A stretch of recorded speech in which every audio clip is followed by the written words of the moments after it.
오늘 이야기는 대구에 사시는 30대 여성분이 보내주신 사연입니다. 과연 어떤 사연일지 이야기로 만나보겠습니다.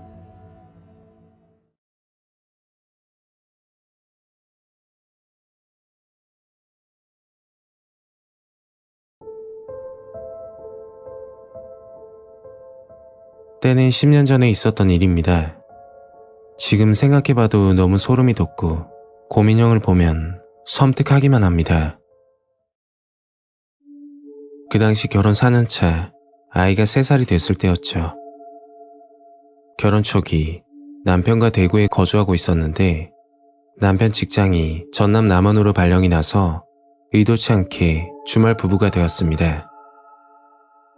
처음에는 남편 직장 근처로 집을 구하려고 했지만 대구 지점에 자리가 나면 근무지를 바꿀 수 있다고 해서 저와 아이는 대구에 거주하고 남편은 주말마다 내려오게 되었죠.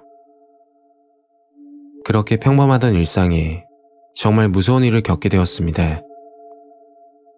주말 아침 남편에게 전화가 왔었는데 여보 난데 오늘 몸이 좀 안 좋네.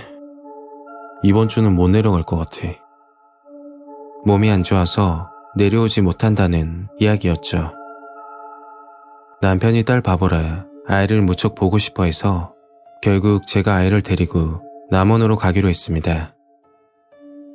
결혼 전부터 운전을 자주 해서 문제가 될 건 없었고 아이 용품을 챙기고 나서 카시트에 아이를 태워 출발했습니다.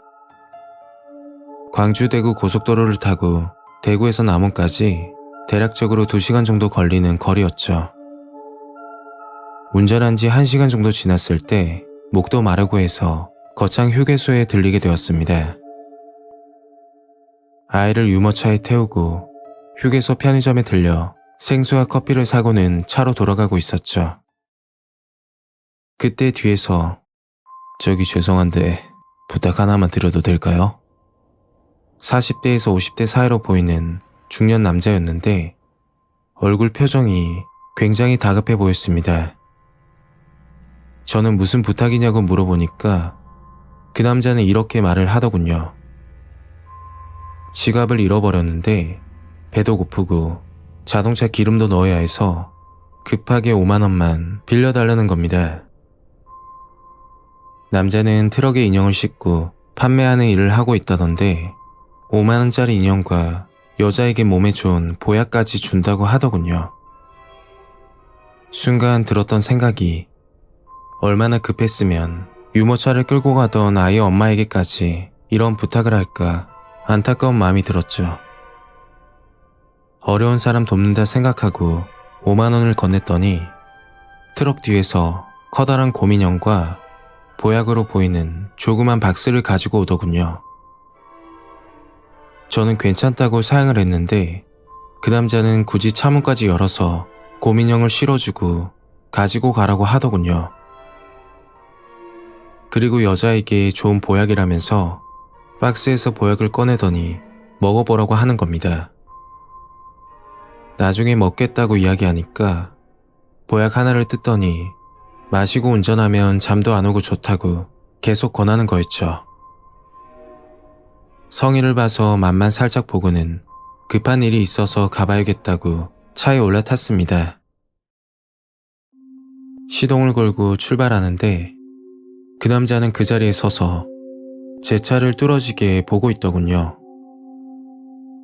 그때까지는 지갑을 잃어버린 남자를 도와준 것이라고 밖에 생각하지 않았습니다.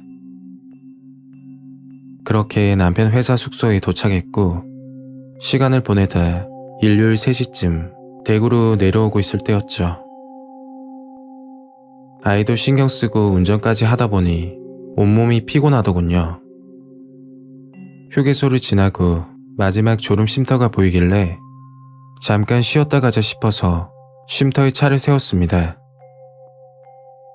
그때 카시트 옆 보약이 들어있는 박스가 보이더군요. 아이를 챙기다 보니까 보약이 있었는지 생각도 못했죠. 그 남자가 피로회복이 좋다고 강조했던 게 기억이 나서 그 자리에서 보약 하나를 먹었습니다. 그리고 남편에게 전화해서 30분만 더 가면 도착하니까 집 가서 연락한다고 하고는 차에 타서 출발하려고 하는데 눈앞이 흐리고 술을 먹은 것처럼 어지러운 느낌이 들더군요. 그때부터 기억이 나지 않습니다.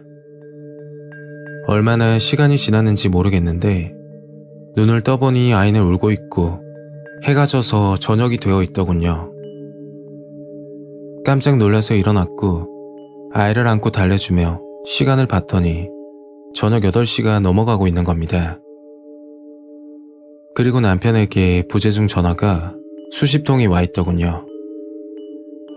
남편에게 전화해서 자초지종을 이야기하고 집으로 도착했습니다.